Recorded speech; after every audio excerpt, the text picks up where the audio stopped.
I raced at every track in Le Mans Ultimate backwards. Some of these corners were absolutely crazy to drive in reverse, and maybe a few of the tracks were actually better when hot lapping in the wrong direction. So I put every track into a tier list so we can find the best circuits when racing backwards. We're going to start with Silverstone, which is a circuit I found to be the most fun to race in reverse. In fact, I've awarded 3 tracks with one of these special titles, the other 2 being the most dangerous and the best for racing. Now this video will be quickly going over the highlights and maybe the worst corners of each track, but if you wanted to see the full laps of every single circuit in reverse, I'll have a video up in a couple of days, or it might already be up depending on when you guys are watching this. So go check it out if you want to see every single corner of every single track in reverse. Let's go! Obviously we're driving backwards. Club is the first corner, which was a very fast corner into a quite tricky braking zone, tightening as we go around to the left. Unfortunately, Maggots and Beckett's were just not as flowing when driving the circuit in reverse. Much prefer it when driving it the right way around. Cops was extremely difficult with no runoff. You go a little bit wide and you get immediately punished in the grass. Now coming up to this complex of corners, Aintree was extremely difficult, again with zero runoff, zero room for error. But you have to get as close to the outside as you possibly can to set up the right-hander. Now this may be my favourite sequence of corners after Eau Rouge and Raidillon. Farm and Abbey, this absolutely insane high-speed chicane where all you need is a little lift to make it through. It is amazing and one of the key reasons why this is definitely the most fun track. Silverstone is an easy S tier. Now on to the second most dangerous track, Sebring, all because of one specific corner. Now to start off the lap, Sunset Bend is less fun backwards. It loses a bit of its personality with the tricky kink on entry. Now it's just a straight braking zone and a slightly wider exit. Now all the awkward corners in Sebring are just as awkward in reverse, if not more awkward, but the hairpin has a very fun but a very tight entry. Now it kind of ruins his overtaking opportunities there, but it's fun regardless. Then the Big Bend, yes, the Big Bend, makes the next corner extremely difficult, especially without ABS. You need to brake super hard whilst turning. Super challenging corner. Now the reason this track is the second most dangerous, Turn 1 is crazy fast, but watch out for the very safe, very human design runoff. You go a little bit too deep, you go on throttle too early, your race is over. Sebring stays just as difficult, just as awkward, but loses some of the more fun corners and a lot of the overtaking opportunities. So for that, I'm going to put it in B. Now onto the most dangerous track, and you guys already know what it is. We're going to be doing Spa. Now starting off with the bus stop is very tight and quite an awkward downhill chicane. Quite easy to go deep into the first and ruin the exit out of the second. Down to Stavelot is a very fast but very tricky corner because of its entry being slightly curved to the left. Now the chicane isn't anything special, but Pouon is so much fun. You actually send it into the right-hander, shift down one, stab the brake, and send it again into the next right-hander. Then No Name is a lot faster than I thought. Then into Brussels you can carry a lot of speed up the hill. You can get on the throttle really early. Then Le Combe and Malmedy are very fast. Definitely not quite the overtaking opportunity they are normally. And now, the corner you've been waiting for.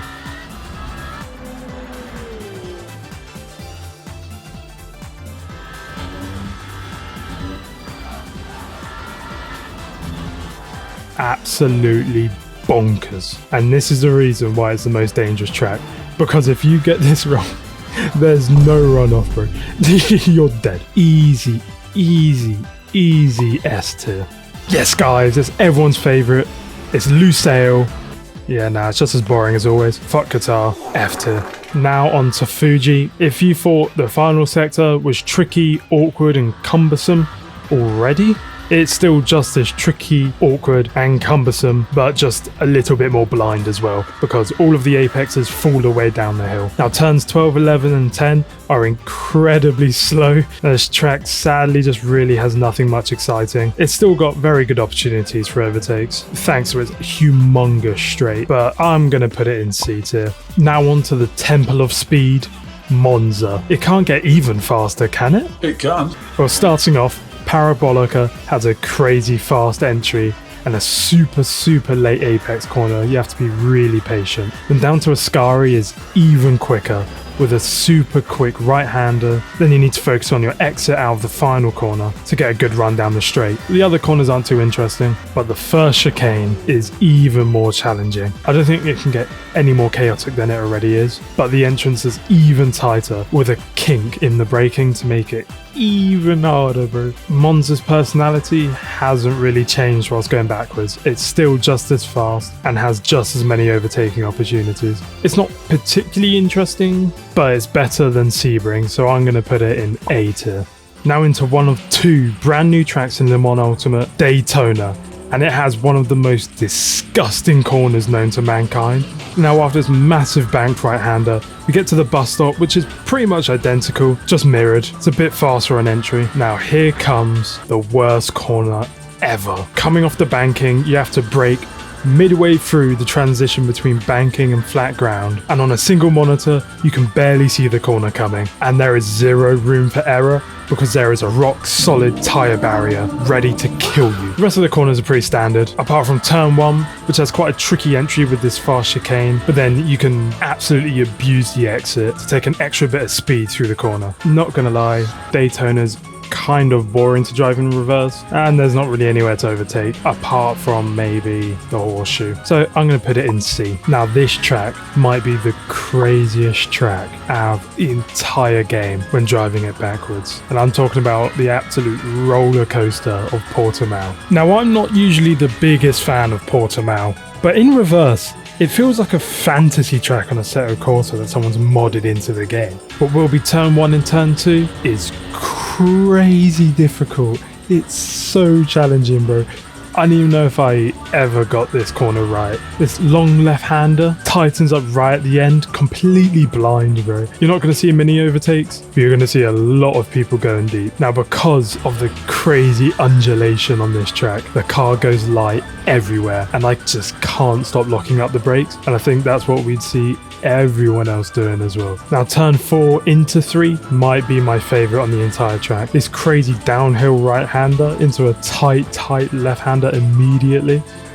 So satisfying when you get it right. But overall there's even less overtaking than the normal track, but just for hot lapping and the challenge it is incredible. I'm going to have to put this in A tier. I know you guys have been waiting for it. We're finally going to open the Discord. If you want to talk to me, that's the place to do it. We're going to host some community events as well and opportunities to be part of videos. Now that's not it. We have a very special and bright future ahead of us. Some very exciting stuff will come to the Discord very soon, which was what I was waiting for, but now we're going to open the Discord instead of waiting. So join now. Now the next track has some of the most blind corners in the world. It reminds me of Portimão, the way that lockups will go crazy and missed apexes will be rampant. Circuit of the Americas. Now the final corner goes from a bit of a nothing corner to a challenging downhill, slow as hell right-hander, whereas the penultimate corner goes from an exciting fast corner to a bit of a nothing burger though. Now the famous long quadruple right-hander, it just isn't very fun in reverse, I'm not gonna lie. It was long, boring, tedious. Now the clunky section becomes even more clunky, bro. It actually stank.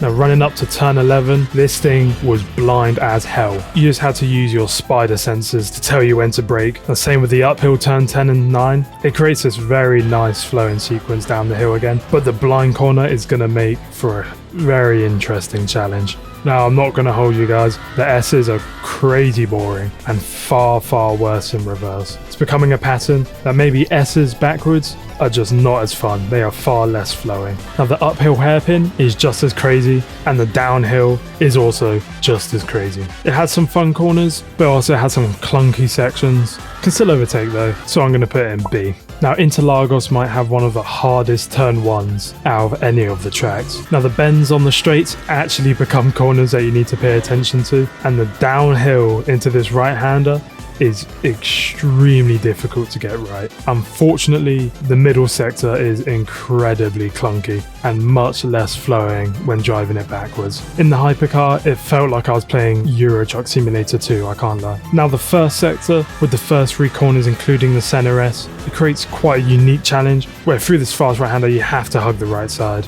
to get a good entrance into the center S.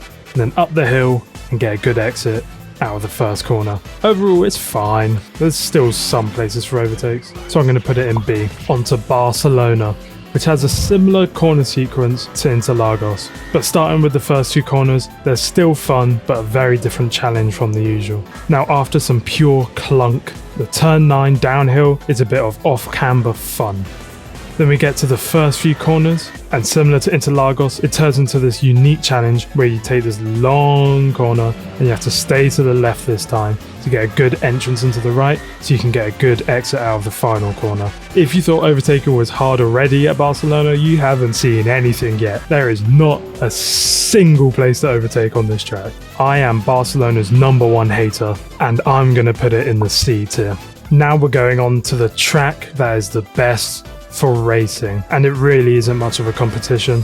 It's Le Mans. Now, the last set of chicanes are just as clunky as when you race them forwards, and the Porsche curves are just as exciting. Now, this track is full of long straights into hard braking zones, which is why this is definitely the best for racing. As you can imagine, there is absolutely no excitement in Indianapolis. The corner has been absolutely ruined and absolutely butchered, and the chicanes are pretty much the same, just mirrored. There's still difficult braking zones that you're slightly turning into, and still chances for overtakes.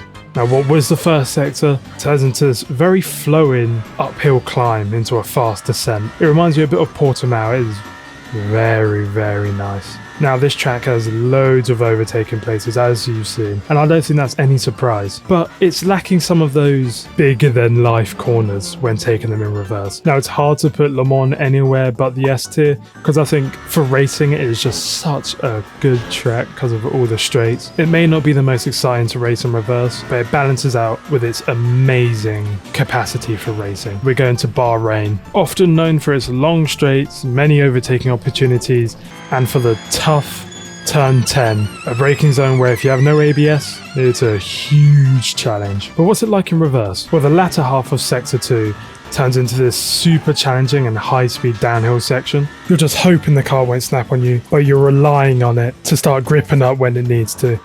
Then going into turn 10, and it's gone from one of the most challenging and interesting corners in the game to the tightest hairpin ever. And then this beginning bit of Sector 2 used to be this challenging high-speed downhill section, goes to quite a clunky and boring uphill twisty thing. Overall though, there's still a lot of good overtaking spots, and this track in reverse is still miles better than a good few other tracks in this game, especially for racing, although it's not the best for racing. But overall, I'm going to put this track in A tier.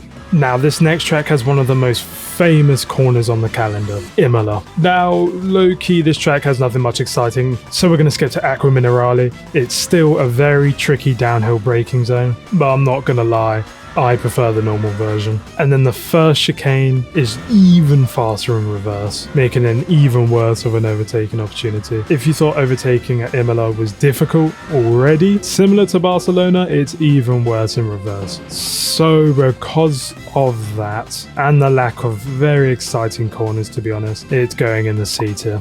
Now on to everyone's favourite track, Paul Ricard, yay! But first of all the challenging corners are still challenging. There are a lot of braking zones where you're turning, and without ABS, it is so easy to lock up. Now turn 10 is flat out as you go onto the back straight. The chicane comes up pretty quick actually, and has this odd curved entry to the right for swooping round to the left for the actual chicane itself. The straight ends with a fast right into a very late apex left-hander, kind of ruining any overtaking opportunities. But that's alright, because it's quite a fun corner. And again, if you thought turn 3, 4 and 5 were clunky in the right direction, you haven't seen them backwards yet. Look at this hairpin. How the hell am I supposed to get my bus round this corner? Then the first chicane loses a bit of its flow, but the blind over crest apex is still pretty fun. There's still quite a few overtaking opportunities. It's a very challenging track, a very annoying track, I won't lie. I'm flipping between a B and a C because it's like it's challenging and there's overtakes. I can't lie, it's just a little boring, like there's no elevation change, and I don't know, maybe I'm just bored of Paul Richard, bro. I think I'm gonna put it in B. Now the corner that we've all been waiting for, the corkscrew at Laguna Seca. Now the new turn 1 is extremely tight, and you have to take it so much slower than you thought you would. Turn 10 and 9 are these very, very fast and flowing corners. You can carry so much speed through it, it's crazy. Now here it comes. Super blind, no idea where you're going. You are just looking at the sky the entire time and praying that you are still on the track. Now turn 6 is just as fast and just as deadly, but downhill. Turn 5 even faster than it was the right way around by somehow. I don't even know how physics work. For me, I found turn 4 and 3 more flowing in reverse, which is a bit surprising. However, the normal double apex turn 1 is quite clunky in reverse, I won't lie. This track doesn't have many places for overtaking. Maybe that super tight new turn 1, and that's about it, but it is extremely fun to drive in reverse. I could hotlap that all day. So just for that reason, it's going alongside Portimão in A tier.